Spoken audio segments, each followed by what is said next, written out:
Hello friends, मैं doctor T R Baghel अपने YouTube channel Buddha study doctor T Baghel classes में आप सभी का स्वागत करता हूं।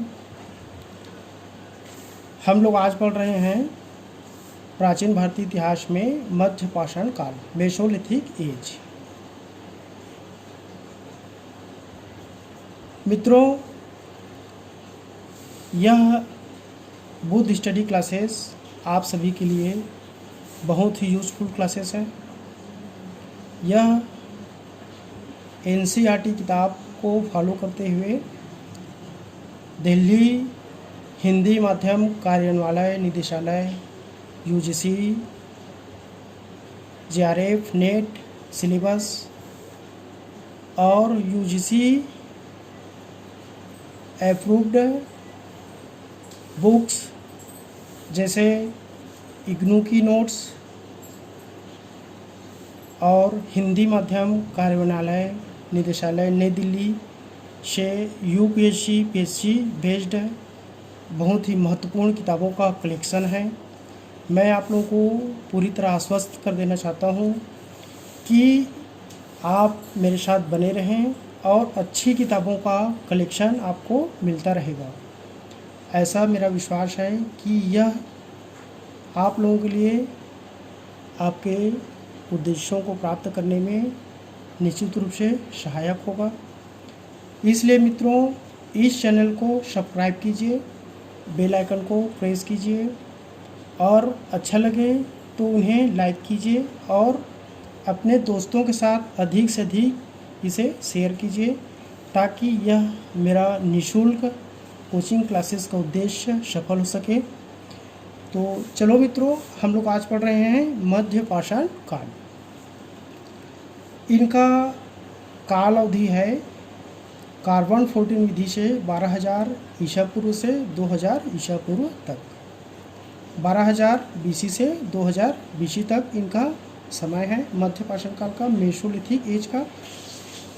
मध्य पाषाण काल के मुख्य औजार क्या क्या हैं? जब भी हम मध्य पाषाण काल के औजार के बारे में बात करेंगे या सूक्ष्म पाषाण औजार बोलेंगे तो ये जो अभी बताने जा रहे हैं इन्हीं औजारों से उनका तात्पर्य होगा। जैसे यहाँ पर मध्य पाषाण काल में मुख्यतः सूक्ष्म पाषाण काल का प्रचलन था। जैसे एक धार फलक, ब्लेड, एक धार फलक, ब्लेड, अर्धचंद्राकार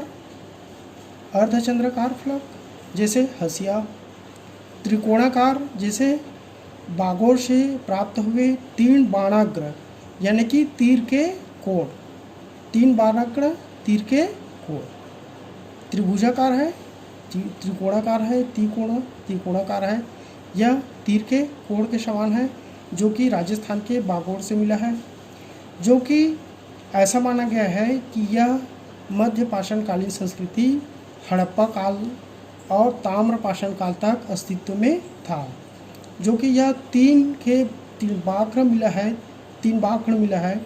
यह हड़प्पा सभ्यता के एक किस्म है। हड़प्पा सभ्यता में भी बाणों के नोक प्राप्त हुए हैं, तीर के नोक प्राप्त हुए हैं, जिसे मध्य पाषाण काल में साम्यता सिद्ध होती है। अगला औजार है समलम। समलम एक प्रकार का चतुर्भुज होता है। उसी प्रकार के तीर मिले हैं, छुरा मिले हैं, एक धार तलवार के समान मिला है। एक धार तलवार जानते हैं आप, एक धार तलवार, ऐसे एक धार तलवार, इस प्रकार एक धार तलवार के साक्ष्य प्राप्त हुए हैं। मध्य पाषाण काल के औजार हैं। वेदनी अपर पिलोलिथिक एज में भी था, मिडिल पिलोलिथिक एज में भी था और हम लोग अभी मेसोलिथिक एज में भी इसको पढ़ रहे हैं। कहने का तात्पर्य यह है कि इससे पहले जो पाषाण काल पढ़े हैं, पूर्व पाषाण काल, मध्य पूर्व पाषाण काल, उत्तर पूर्व पाषाण काल, उनके औजार अब भी अस्तित्व में था, वे पूरी तरह से विलुप्त नहीं हुए हैं। यहाँ पर पूर्ववर्ती काल में जो प्रयुक्त औजार है, जैसे खुरचनिया, तक्षणिया, खंडक का प्रयोग भी अभी जारी था। इनके औजार जो है, मध्य पाषाण काल के औजार जो है 1 सेंटीमीटर से लेकर 8 सेंटीमीटर तक छोटे होते थे। अब 1 सेंटीमीटर बहुत छोटा होता है। अगर 8 सेंटीमीटर बोले तो एक स्केल में 12 सेंटीमीटर होता है, उससे भी कम। एक छोटे स्केल में 12 सेंटीमीटर होता है, उससे भी छोटा होता था मध्य पाषाण काल के औजार। 8 सेंटीमीटर बहुत छोटा होता है। सांस्कृतिक जीवन देखते हैं, मध्य पाषाण काल में किस प्रकार के सांस्कृतिक जीवन थे। जैसे यह खाद्य संग्राहक था, आखेटक था, पशुपालक था। इनके प्रारंभिक साक्ष्य मिले हैं। ये मध्य पाषाण कालीन लोग खाद्य संग्राहक थे, आखेटक थे, पशुपालक थे। आंशिक रूप से स्थिर जीवन पद्धति को अपना ली थी। यह जो है मध्य पाषाणिक लोग स्थिर जीवन पद्धति, जो कि पूर्ण रूप से नहीं बल्कि आंशिक रूप से कम मात्रा में यह स्थिर जीवन पद्धति अपना लिए थे। पशुपालक थे। राजस्थान के बागोड़ में तथा मध्य प्रदेश के आदमगढ़ से 6000 ईसा पूर्व के आसपास मध्य पाषाण लोगों द्वारा भेड़ और बकरियां पाले जाने के साक्ष्य प्राप्त हुए हैं। कहाँ से? राजस्थान के बागोड़ से। अस्थिर कृषक थे।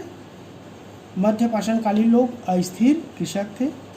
अस्थिर कृषक थे यानी कि शिफ्टिंग कल्टीवेयर। एक स्थान का कृषि समाप्त होने पर वे देशांतरण करके या स्थानांतरित होकर दूसरे जगह खेती करना प्रारंभ कर देते थे। एक जगह को छोड़कर दूसरी जगह चले जाते थे, जिसको शिफ्टिंग कल्टीवेटर कहा जाता है। छत्तीसगढ़ में भी आदिवासी लोग झूमिंग खेती करते थे। अभी भी झूमिंग खेती करते हैं, यहाँ प्रचलन में है। और यहाँ अगला सांस्कृतिक जीवन है शैलाश्रय, यानी कि गुफाओं में चित्र बनाने का आश्रय मिला है। जहाँ पर वे रहते थे वहाँ पर वे चित्रकारी करते थे। जैसे मध्य प्रदेश के आदमगढ़ भीमबेटका के 5वीं परत से शैलाश्रय प्राप्त हुआ है। शैलाश्रय और कहाँ से प्राप्त हुआ है? पाकिस्तान के चारगुल से लेकर पूर्व में उड़ीसा तक, उत्तर में कुमायूं की पहाड़ी से लेकर दक्षिण में केरल तक इनके शैलाश्रय के साक्ष्य प्राप्त हुए हैं। मध्य पाषाण कालीन लोगों के शैलाश्रय के साक्ष्य प्राप्त हुए हैं। दोस्तों, ऐसा विश्वास किया जाता है कि मध्य पाषाण काल में ही लोगों में धार्मिक विश्वास की शुरुआत के साक्ष्य प्राप्त हुए हैं। यानी कि मध्य पाषाण काल में लोगों में धार्मिक विश्वास का प्रचलन होना शुरू हो गया था। जैसे कि उसके चित्रांकन हैं शैलाश्रय में, जैसे चित्र बनाए हैं सामूहिक रूप से शिकार करने का, गैंडा का, मनुष्य का, एक डंडी लकीर के समान चित्र मिला है। और विधिवत रूप से सावधान की प्रणाली अपना लिए थे। सावधान में बर्तन रखे जाते थे, युगल सावधान पाया जाता था। ऐसा विश्वास किया जाता है कि वे पुनर्जन्म संबंधी जैसे धार्मिक विश्वास, इस समय धार्मिक विश्वास का जन्म होना प्रारंभ हो गया था। हमारे विद्वानों का ऐसा विश्वास है कि मध्य पाषाण काल में धार्मिक विश्वास की शुरुआत हो गई थी। यहाँ देखते हैं दोस्तों, मध्य पाषाण कालीन प्राप्ति के स्थल कहाँ से हमें स्थल प्राप्त होते हैं।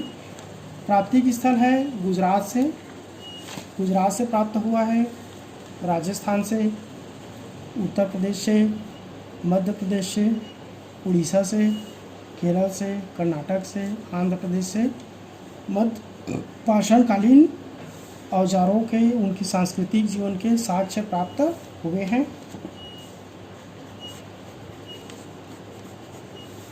देखते हैं अब, यह तो रही संक्षिप्त विवरण। इसके बाद देखते हैं गुजरात में किन किन स्थलों में किन किन चीज़ों का साक्ष्य प्राप्त हुआ है, उनको डिटेल में पढ़ेंगे। उसी प्रकार राजस्थान में, उसी प्रकार उत्तर प्रदेश में और अन्य जगहों में जो मध्य पाषाण कालीन औजार मिले हैं या शैलाश्रय मिले हैं या मध्य पाषाण कालीन संस्कृति के जीवन के साक्ष्य मिले हैं उनको हम लोग डिस्क्रिप्टिव पढ़ेंगे। चूँकि हमारा लक्ष्य है असिस्टेंट प्रोफेसर बनना और यूजीसी जेआरएफ नेट पास करना और अंततः असिस्टेंट प्रोफेसर बनना, इसलिए यह यूपीएससी में भी 25 से 30% प्रश्न भारतीय इतिहास से पूछा जाता है। यह इस दृष्टिकोण से भी बहुत महत्वपूर्ण है। तो डिटेल में पढ़ना बहुत ज़रूरी है, डीप नॉलेज रखना ज़रूरी है। मैं आप लोगों को पहले ही आश्वस्त कर देना चाहता हूँ कि यह जो चैनल है वह एनसीईआरटी किताब और बहुत ही महत्वपूर्ण रेफर्ड बुक को फॉलो करते हुए आप लोगों को पढ़ाया जा रहा है। मेरा ऐसा विश्वास है कि यह जानकारी जो आप लोगों को दी जा रही है वह किसी भी एक किताब में मिलना मुश्किल है। अगर कहीं मिल जाए तो मुझे ज़रूर बतलाइएगा। आप लोग मेरे साथ बने रहें और इतने सारे अच्छे कलेक्शन का आप लोग फ़ायदा उठाइए और अपने उद्देश्यों में सफल हो जाएं, ऐसा मेरा विश्वास है। देखते हैं 8000 ईसा पूर्व के आसपास अति नूतन काल जो है समाप्त हो जाता है। 8000 ईसा पूर्व में अति नूतन काल जो है समाप्त हो जाता है। इनके समाप्त होने से पर्यावरण में काफ़ी बदलाव आया। जैसे आज के समय में अधिक गर्म और आर्द्र हो गए हैं, इससे नए संसाधन उपलब्ध हुए और आबादी बढ़ी है। जैसे अति नूतन काल का एक उदाहरण हम लेते हैं, एक श्रृंगी गैंडा जो कि अति नूतन काल में केवल गुजरात तक सीमित था, वह उनके समाप्त होने से असम के अंदरूनी हिस्सों में विचरण करने लगे। एक श्रृंगी गैंडा अति नूतन काल में जो गुजरात की सीमा में ही सीमित था, वह अब असम के अंदरूनी हिस्सों में विचरण करने लगा, यानी कि असम तक पहुंच गया। यह इस प्रकार के पर्यावरण में आए हुए परिवर्तन का एक उदाहरण है। इस काल में निर्मित पाषाण औजार को उनकी प्रौद्योगिकी परिवर्तन के कारण सूक्ष्म पाषाण संस्कृति भी कहा जाता है। मध्य पाषाण काल को सूक्ष्म पाषाण संस्कृति भी कहा जाता है, क्योंकि उसके पाषाण औजारों के बनाने की प्रौद्योगिकी है, टेक्नोलॉजी है, उसमें काफ़ी परिवर्तन हुआ। इसलिए इस काल को सूक्ष्म पाषाण काल भी कहा जाता है। सूक्ष्म पाषाण काल या माइक्रोलिथ काल भी कहा जाता है। मध्य पाषाण चरण के पुरातात्विक और नवपाषाणिक चरणों के बीच यह संक्रमण काल था। मध्य पाषाण काल जो है पूर्वपाषाणिक चरण और नवपाषाणिक चरण के बीच का संक्रमण काल था। दोनों को जोड़ने वाली कड़ी थे, इसलिए इनको क्रांति के एज कहा जाता है। संक्रमण काल क्रांति के एज के नाम से जाना जाता है मध्य पाषाण काल को। मध्य पाषाण युगीन समुदायों का हड़प्पा और अन्य ताम्र पाषाण युगीन संस्कृतियों के लोगों के संपर्क के साक्ष्य प्राप्त होते हैं, यानी कि मध्य पाषाण काल में जो औजार प्राप्त हुए हैं वही औजार हड़प्पा काल में और ताम्र पाषाण काल में भी प्रचलन में था, और उनके लोगों के बीच विभिन्न वस्तुओं का लेन देन भी होता था, यानी कि दोनों का समय जो है एक ही साथ अस्तित्व में था, ऐसा माना जाता है। जैसे उदाहरण के लिए देखते हैं, पहले देख चुके हैं राजस्थान के बागोड़ में पाया हुआ तांबे के 3 बाणाग्र या तीर के नोक, जो कि हड़प्पा सभ्यता में भी पाया गया है। बृहद्भान ताम्रपाषाण कालीन स्थल आहार और बागोड़ के आसपास था, उसके मिलता जुलता था। मृदभान जो है ताम्रपाषाणिक समय में जो प्रचलन में था वही इस समय भी मृदभान बनाए जाते थे। अब देखते हैं राजस्थान का एक जगह है बागोड़। राजस्थान का जगह है बागोड़। यहाँ से हमें मध्य पाषाणकालीन संस्कृति का महत्वपूर्ण साक्ष्य मिला है, जो कि राजस्थान के कोठारी नदी के तट पर स्थित है। यह भारत का सबसे बड़ा मध्य पाषाणकालीन स्थल है। सबसे बड़ा मध्य पाषाणकालीन स्थल है। इस उपमहाद्वीप में, भारतीय उपमहाद्वीप में सबसे अधिक सांगोपांग अन्वेषण बागोर स्थल से ही किया गया है और सर्वाधिक संपूर्णता के साथ इनको लिपिबद्ध भी किया गया है। यानी कि बागोर एक ऐसा मध्यपाषाण कालीन स्थल है जो कि सबसे बड़ा तो है ही है, लेकिन इनका सबसे विस्तृत अध्ययन किया गया है और पुरातात्विक अध्ययन भी करके लिपिबद्ध किया गया है। तो वो है बागोर, राजस्थान के बागोर। इनका अन्वेषक है वीएन मिश्रा। 3 सांस्कृतिक चरण यहाँ से प्राप्त हुए हैं। एक तो पूर्व पाषाण काल के तीनों चरण, जैसे पूर्व पाषाण काल, मध्य पूर्व पाषाण काल और उत्तर पूर्व पाषाण काल के साथ साथ मध्य पाषाण काल के भी सांस्कृतिक चरण यहाँ से प्राप्त हुए हैं। तीनों सांस्कृतिक चरण के साक्ष्य मिलते हैं वीएन मिश्रा जी के अनुसार। यहाँ पर जंगली जानवर और पालतू जानवरों के जली हुई अस्थियाँ, ये परीक्षा के दृष्टिकोण से बहुत ही महत्वपूर्ण है। पालतू पशुओं के जली हुई अस्थियाँ हमें राजस्थान के बागोर से सबसे प्रथम साक्ष्य प्राप्त होता है। देखते हैं अगला, तीनों चरणों से संबंधित यहाँ कब्रें मिली है। बागोर में जो कब्रें प्राप्त हुई है वह तीनों चरण से, तीनों काल से संबंधित थे। कार्बन 14 विधि से इनका काल निर्धारण किया गया है 5000 ईसा पूर्व से 2000 ईसा पूर्व। 5000 ईसा पूर्व से 2000 ईसा पूर्व इनका कार्बन 14 विधि से काल निर्धारण किया गया है।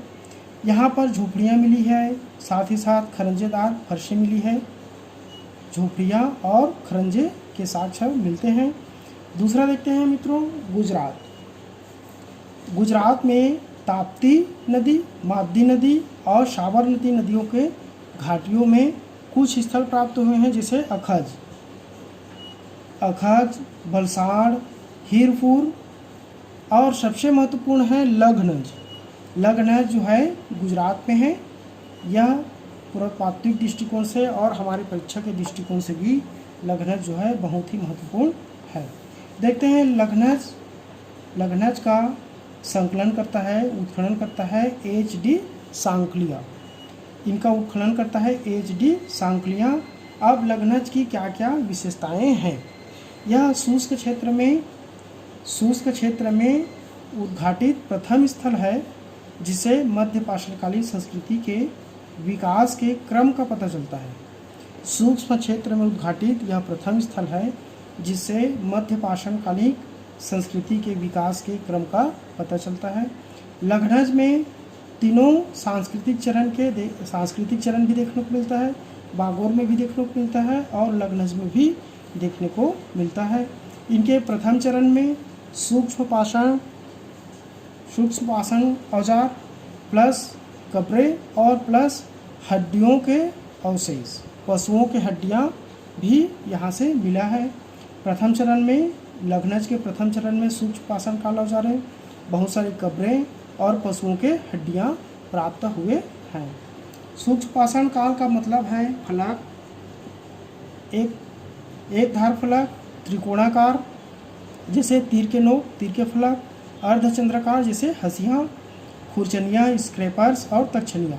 यह खुरचनियाँ और तक्षणियाँ जो है अपर पिलोलिथिक प्लेट का मुख्य औजार है, किंतु यहाँ भी इनका अस्तित्व था। कहने का तात्पर्य है कि अपर पिलोलिथिक प्लेट में जो औजार अस्तित्व में था वह मेसोलिथिक प्लेट में भी अस्तित्व में था। इनका पूरी तरह से विलोप नहीं हो पाया था। सर्वेक्षण से पता चलता है कि लखनज में अस्थायी आवास या बसेरे के ठिकाने रहे होंगे। प्रस्तर औजार निर्माण के केंद्र या कारखाना के साक्ष्य भी हमें लखनज से प्राप्त होता है। यानी कि यहाँ प्रस्तर औजार बनाए जाने का निर्माण केंद्र था, या हम कहें कि प्रस्तर औजार का कारखाना था। इनका साक्ष्य लखनज से प्राप्त होता है। जैसे कुछ स्थल है लखनज में, जैसे बाराशिमला, बरकच्छा, सिद्धपुर, ये 3 स्थल है जहाँ से इनका प्रस्तर औजार निर्माण का केंद्र प्राप्त होता है। बाराशिमला, बरकच्छा, सिद्धपुर यहाँ से। और यहाँ पर व्यापार के साक्ष्य भी प्राप्त होते हैं। लखनज एक ऐसा मध्य पाषाणकालीन स्थल है जहाँ से बाहरी लोगों के व्यापार के साक्ष्य प्राप्त होते हैं, जो कि गंगा के मैदान से लेकर मध्य मैदानी भागों में इनका व्यापारिक संपर्क था, व्यापार होता था। बरकच्छा में पत्थर के कुठार का ठूठ मिला है। बरकच्छा में पत्थर के कुठार का ठूठ प्राप्त हुआ है। अब देखते हैं उत्तर प्रदेश। उत्तर प्रदेश में कौन कौन सी जगह है जहाँ पर मध्य पाषाणकालीन औजार प्राप्त हुआ है। पहला है महत्वपूर्ण सराय नहर राय, दूसरा है महादहा, तीसरा है दमदमा और अगला है मोहरना पहाड़ और सबसे महत्वपूर्ण है चौपानी मांडू। सराय नहर राय और चौपानी मांडू बहुत ही महत्वपूर्ण मध्य पाषाणकालीन स्थल है। सबसे पहले देखते हैं सराय नहर राय। सराय नहर राय इलाहाबाद और प्रतापगढ़ में स्थित है। ये दोनों उत्तर प्रदेश के इलाहाबाद और प्रतापगढ़ में स्थित है। यहाँ अधिक विस्तृत खुदाई हुआ है और पुरातात्विक अध्ययन भी अधिक यहाँ पर किए गए हैं। पुरातात्विक अध्ययन सबसे अधिक विस्तृत खुदाई के साथ साथ पुरातात्विक अध्ययन भी यहाँ पर अच्छे से किए गए हैं। अपेक्षाकृत अधिक स्थायी आवास स्थल था। पुरातत्वविदों का ऐसा कहना है कि यहाँ पर सराय नहर राय जो है अधिक आवासीय स्थल रहे होंगे। देखते हैं मित्रों, इनका उत्खनन करता है, सराय नहर राय का उत्खनन करता है जी.आर. शर्मा जी। जी.आर. शर्मा जी इनके उत्खनन करता है। यहाँ पर देखते हैं जी.आर. शर्मा जी का मानना है कि सराय नहर राय या तो छोटी बस्तियाँ थी या अर्धस्थायी डेरा था या छोटी बस्ती थी। यहाँ पर अनेक भट्टियाँ प्राप्त हुई है, साथ ही साथ एक बड़ी भट्टियाँ भी मिली है और जी.आर. शर्मा जी इस बड़ी भट्टी को सामुदायिक उपयोग में लाए जाने का अनुमान लगाते हैं कि इन लोग सामुदायिक कार्य के लिए इस बड़ी भट्टी का उपयोग करते रहे होंगे। झोपड़ी का फर्श मिला है, साथ ही साथ कई कब्रें यहाँ से मिली है। और सबसे महत्वपूर्ण बात है जो परीक्षा के दृष्टिकोण से भी है, मानव के अस्थि पंजर के सबसे पहला प्रमाण हमें यहीं से सराय नहर राय से प्राप्त हुआ है। मानव के अस्थि पंजर के सबसे पहला प्रमाण हमें मिला है सराय नहर राय से, उत्तर प्रदेश के सराय नहर राय से और महादहा से। महादहा से भी मानव के अस्थि पंजर के सबसे पहला प्रमाण दोनों जगह से मिला है। अगर विकल्प में सराय नहर राय है तो सराय नहर राय पहला आंसर होगा और अगर विकल्प में महादहा है तो महादहा ऑप्शन होगा मानव के अस्थि पंजर के सबसे पहला प्रमाण मिलने का। अगर दोनों ऑप्शन हैं और हमको दो ऑप्शन चुनना है, 1 और 2, तो सराय नहर राय और महादहा दोनों आंसर सही हैं। इसको हमें टिक करना है कि यहाँ से मानव के अस्थि पंजर के सबसे पहला प्रमाण प्राप्त हुआ है सराय नहर राय से और महादहा से। अब मित्रों देखते हैं महादहा। यह भी उत्तर प्रदेश में एक मध्य पाषाणकालीन स्थल है, मेसोलिथिक स्थल है। यहाँ देखते हैं मध्य पाषाणकालीन हड्डियों के कलात्मक वस्तुएं बनाए जाने का प्रमाण मिलता है। हड्डियों का कलात्मक वस्तुएं बनाए जाने का प्रमाण महादहा से प्राप्त होता है, जैसे तीर के नोके या हड्डियों के आभूषण। कलात्मक वस्तुएं हड्डियों के आभूषण बनाए जाते थे या तीर का नोक बनाए जाते थे, ये महादहा से प्राप्त हुआ है। यहाँ से बारहसिंघा, भैंस, हाथी, गैंडा, सुअर, कछुए, पक्षियों के अवशेष प्राप्त हुए हैं। महादहा से पशुओं के साक्ष्य या उनके अवशेष या उनके हड्डियां प्राप्त हुई है। यहाँ पर अनेक समाधान मिले हैं, कुछ युगल समाधान के साक्ष्य मिलते हैं। महादहा से अनेक समाधान मिले हैं और कुछ युगल समाधान के भी साक्ष्य प्राप्त होते हैं। सराय नहर राय और महादहा ऐसा 2 स्थान है जहाँ पर मानव के अस्थि पंजर के सर्वप्रथम साक्ष्य प्राप्त होता है। अब देखते हैं अगला है चौपानी मांडू। ये उत्तर प्रदेश में है। पूर्व पाषाण काल व उत्तर पाषाण काल लेट मेसोलिथिक पीरियड का संस्कृतियों का संक्रमण यहाँ पर मिलता है, यानी कि पूर्व पाषाण काल और उत्तर मध्य पाषाण काल तक का साक्ष्य हमें चौपानी मांडू से प्राप्त हुआ है। यहाँ पर प्राप्त होने वाले में हाथ के बने हुए अनगढ़ किस्म के मृत भांड, हाथ से बनाए गए अनगढ़ यानी कि जैसा बेढंग उनका किसी प्रकार का एक अनुक्रम नहीं मिलता, बल्कि वे जैसा पाए वैसा बना दिए। इस प्रकार अनगढ़ किस्म का मृत भांड चौपानी मांडू से प्राप्त हुआ है, यह भी उत्तर प्रदेश में है। और इस मृत भांड में रस्सियों को दबाकर कलाकृतियाँ की गई है। हाथ से बने हुए अनगढ़ किस्म के मृत भांड थे जिनको रस्सियों से दबाकर उसमें कलाकृतियाँ की गई है। मृत भांड यानी कि मिट्टी के बने हुए बर्तन, मिट्टी के बने हुए बर्तन, मिट्टी के बने हुए बर्तन, इनको पुरातात्विक शब्द में मृत भांड कहा जाता है।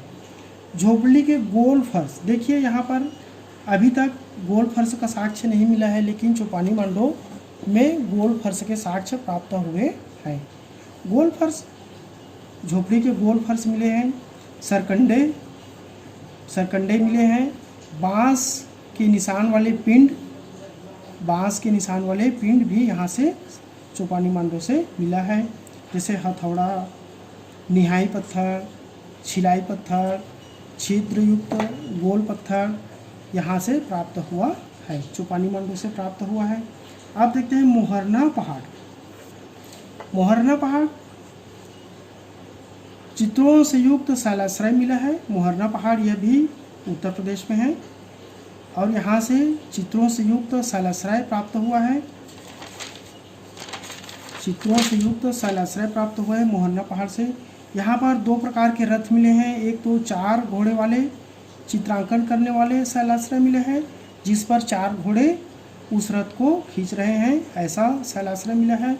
और एक जो है 2 रथ वाले, 2 घोड़े वाले रथ, 2 घोड़े जो रथ को खींच रहे हैं, ऐसा एक शैलाश्रय मिला है। दूसरा है 4 घोड़े वाले चित्रांकन वाले शैलाश्रय मिले हैं मोहरना पहाड़ से, ये भी उत्तर प्रदेश में है। अब देखते हैं पश्चिम बंगाल।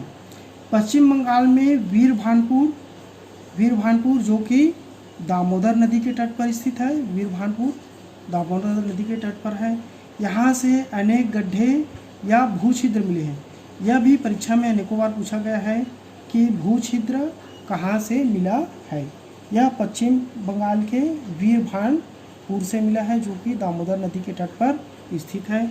यहाँ से भूछिद्र या गड्ढे के अनेक गड्ढे के निशान मिले हैं, जिनकी खंभे गाड़ने के लिए उपयोग किए जाने की रूप में व्याख्या की गई है। खंभे गाड़ने के रूप में इनका प्रयोग किया जाता रहा होगा। संयुक्त स्थल मिला है, जैसे कि संयुक्त स्थल का तात्पर्य है आवासीय बस्ती और प्रस्तर औजार निर्माण के केंद्र। एक तो यहाँ पर लोग रहते होंगे और दूसरा प्रस्तर औजार बनाने का यह निर्माण केंद्र रहा होगा, या दूसरे शब्दों में कहें तो कारखाना स्थल रहा होगा, जो कि प्रस्तर औजार बनाए जाते रहे होंगे। ऐसे संयुक्त स्थल, आवासीय स्थल और प्रस्तर औजार निर्माण का केंद्र हमें मिला है वीरभानपुर से, जो कि पश्चिम बंगाल में है। यहाँ झोपड़ियों भी बनी हुई थी, यहाँ पर झोपड़ियों के साक्ष्य मिले हैं। और सबसे परीक्षा के दृष्टिकोण से महत्वपूर्ण है गड्ढे या भूछिद्र। अनेक गड्ढे मिले हैं या भूछिद्र मिले हैं, जो कि पश्चिम बंगाल के वीरभानपुर से मिला है। यह बहुत ही महत्वपूर्ण है। अब देखते हैं अगला है मध्य प्रदेश का आदमगढ़, जो कि होशंगाबाद जिले में है। मध्य प्रदेश के होशंगाबाद जिला में है आदमगढ़। मध्य प्रदेश के होशंगाबाद जिला में है आदमगढ़। यहाँ देखते हैं कार्बन 14 विधि से इसका समय है 55,000 ईसा पूर्व, जो कि यहाँ पर शंख और शिपी मिले हैं। इनसे वैज्ञानिक लोग इनका काल निर्धारण किया है 5500 BC, 5500 ईसा पूर्व, BC ईसा पूर्व के यहाँ पर शंख और शिपी मिला है, जिसको अध्ययन करके कार्बन 14 विधि में इनका काल निर्धारण किया गया है। आदमगढ़ में शैलाश्रय के साक्ष्य मिले हैं, जो कि 25,000 शैलाश्रय यहाँ से प्राप्त हुए हैं, जो कि सूक्ष्म पाषाण के बने हुए थे, मैक्रोलिथिक थे। सूक्ष्म पाषाण यानी कि मैक्रोलिथ सूक्ष्म पाषाण मिले हैं, जो कि बहुत अधिक संख्या में है। 25,000 बहुत अधिक संख्या में मिले हैं। औजार प्राप्त हुए हैं, ये जो है आदमगढ़ से प्राप्त हुआ है, मध्य प्रदेश से।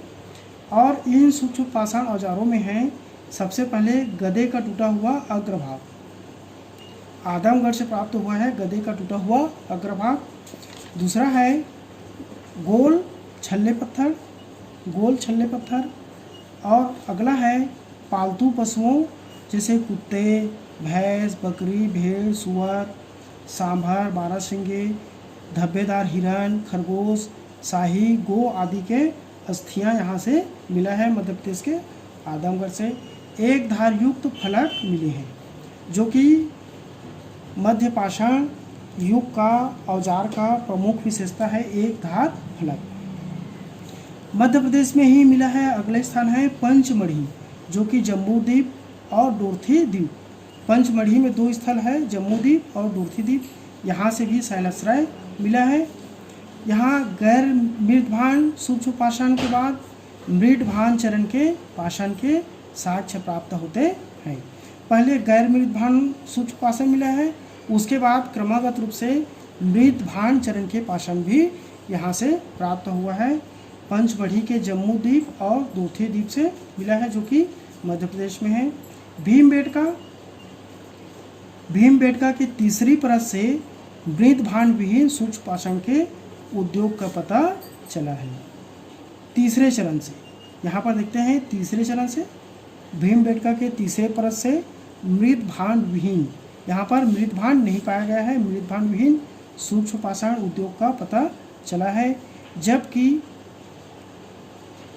दूसरे परत और पहले परत में मृदभांडों में युक्त सूक्ष्म पाषाण उद्योग का पता चला है। दूसरा परत और पहले परत में मृदभान युक्त है, युक्त यानी कि मृदभान पाया गया है, और मृदभान विहीन यानी कि वहाँ पर मृदभान नहीं पाया गया है। तीसरे परत में मृदभान विहीन है और दूसरे और पहले परत पर मृदभान युक्त है, युक्त यानी कि पाया गया है, विहीन यानी कि नहीं पाया गया है। अब अगला है महाराष्ट्र में बम्बई के आसपास 1950 में इनका खोज किया है आर.वी. टॉड ने। बम्बई के आसपास महाराष्ट्र में सूक्ष्म पाषाण उद्योग के ठिकाने मिले हैं, जहाँ पर नावें और मछलियाँ मध्य पाषाण काल में महाराष्ट्र में पाए गए स्थलों में नावें और मछलियाँ के साक्ष्य मिले हैं। प्रायद्वीपीय भारत में देखते हैं, प्रायद्वीपीय भारत में कर्नाटक, किब्बनहल्ली, संगनकडलू और जलाल हल्ली ये मध्य पाषाण उद्योग का आधार रहे हैं। यहाँ पर प्रायद्वीपीय भारत में पाए जाने वाले मध्य पाषाण कालीन उद्योग का मुख्य औजार है दूधिया स्फटिक या क्वार्टज। दूधिया स्फटिक या क्वार्टज के बने होते थे, जो कि कर्नाटक में, किब्बनहल्ली में, संगनकडलू में, जलाल हल्ली में पाए गए हैं। और यह जो है स्फटिक का बना होता था, दूधिया स्फटिक, जो कि क्वार्टज के थे। कर्नाटक में देखते हैं बेंगलोर के निकट जलाल हल्ली के आसपास, यहाँ पर एक विशेष प्रकार का दूधिया स्फटिक मध्य पाषाण कालीन औजार प्राप्त हुआ है जलाल हल्ली में, जो कि कर्नाटक बेंगलोर में है। अगला है यहाँ पर जलाल हल्ली के प्रस्तर उद्योग में विशेष रोमन लिपि डी आकार का अक्षर के औजार या तिरछे तीर फलक का उत्पादन होता था। यह मध्य पाषाण कालीन औजारों में एक अलग विशेषता है। रोमन लिपि के डी आकार के तिरछे तीर के फलक हमें कर्नाटक के बेंगलोर के जलाल हल्ली में प्राप्त हुआ है। हाँ, कर्नाटक के बेंगलोर के जलाल हल्ली में रोमन लिपि के डी आकार के अक्षर के तिरछे तीर फलक के उत्पादन प्राप्त होते हैं। वहीं किब्बनहल्ली जो कि ये भी प्रायद्वीप में है, दक्षिण भारत में है। और गिडक्लूर पूर्वी घाट में है, जबकि कालीगढ़ जो है पश्चिमी घाट में है। गोवा यह भी पश्चिमी घाट में है। नागार्जुनकोंडा, बेलगाम, बेकोडी गुफा, संगनकडलू आदि से भी क्वार्टज से निर्मित या दूधिया स्फटिक से निर्मित मध्य सूक्ष्म पाषाण औजार प्राप्त होते हैं। तमिलनाडु में है टेरी समूह के स्फटिक, जो कि भूरा श्रृंग प्रस्तर या चर्ट के बने होते थे। तमिलनाडु में टेरी समूह के औजार प्राप्त हुए हैं, जो कि स्फटिक यानी कि क्वार्टज के बने होते थे। क्वार्टज के बने होते थे, जो कि चर्ट यानी कि एक श्रृंगी प्रस्तर का बना होता था। कुछ खुरचनियाँ मिली हैं, चाकू व चाकू जैसी तक्षणियाँ यहाँ से मिली है। तमिलनाडु में तेरी समूह में चाकू या चाकू जैसी तक्षणियाँ मिली है। यहाँ पर देखते हैं जीवन शैलियाँ। सूक्ष्म पाषाण औजार। मध्य पाषाण काल के लोग किस प्रकार का जीवन शैली अपनाते थे? वे मुख्यतः सूक्ष्म पाषाण औजार, संवर्धन, अनेकों जगह अनेक संवर्धन प्राप्त हुए हैं। कुछ जगह युगल संवर्धन के सभी साक्ष्य प्राप्त हुए हैं। शैलाश्रय से पता चलता है कि इन लोगों के मध्य पाषाण काल में धार्मिक विश्वास का बीजारोपण होने का साक्ष्य मिलता है।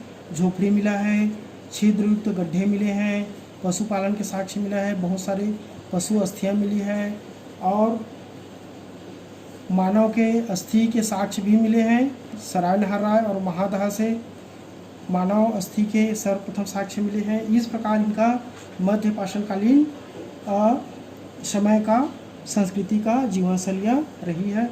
अब देखते हैं कुछ विशेष जो कि अति महत्वपूर्ण है परीक्षा के दृष्टिकोण से।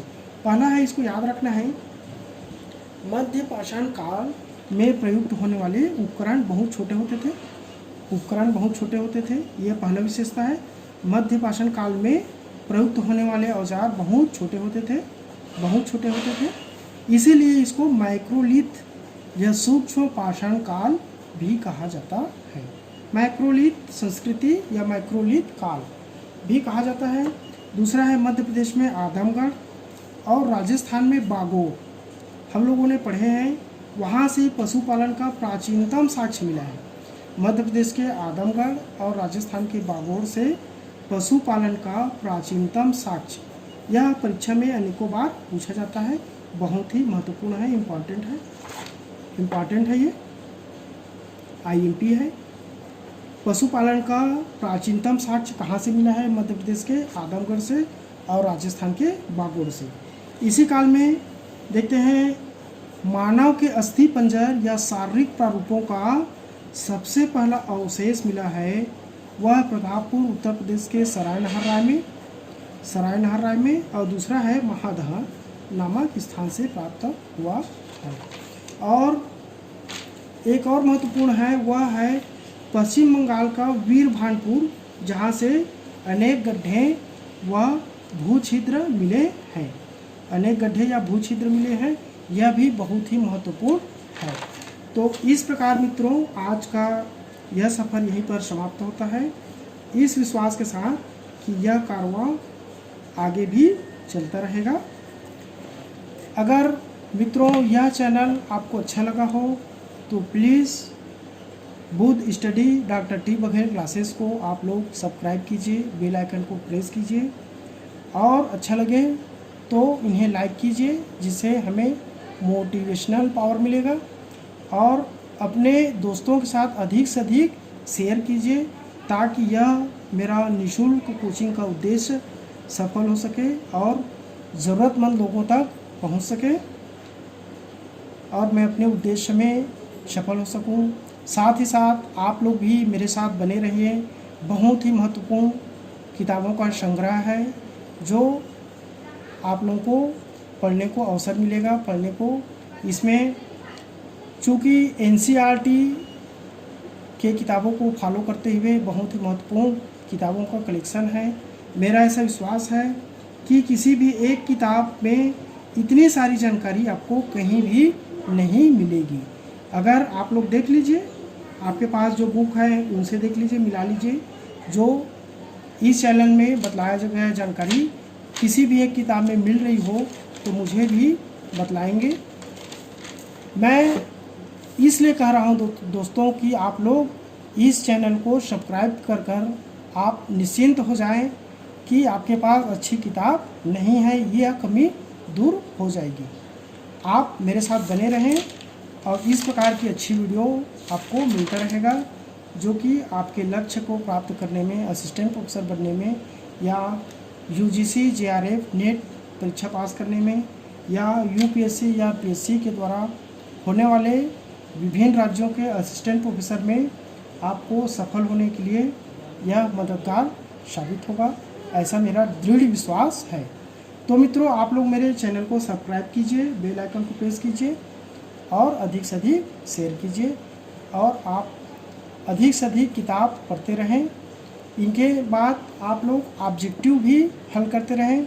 जब तक आप लोग डिस्क्रिप्टिव नॉलेज नहीं रखेंगे तब तक ऑब्जेक्टिव हल होने में प्रॉब्लम हो सकता है। इसलिए पहले डिस्क्रिप्टिव पढ़िए, मेरे चैनल में भी पढ़िए और आप लोग स्वयं अपने किताबों से भी अध्ययन कीजिए, तो निश्चित रूप से हम अपने मंजिल को प्राप्त करने में सफल होंगे। इन्हीं शुभकामनाओं के साथ मैं आज का कारवां यहीं पर समाप्त करता हूँ। जय हिंद, जय भारत।